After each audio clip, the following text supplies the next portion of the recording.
Here's our Coron Day 2 Super Ultimate Day Tour.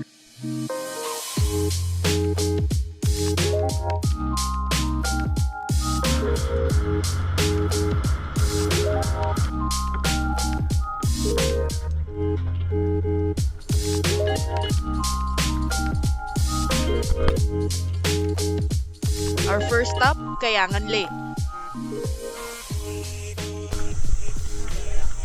After about 300 flights of stairs and multiple moments of regret, we reach this amazing paradise.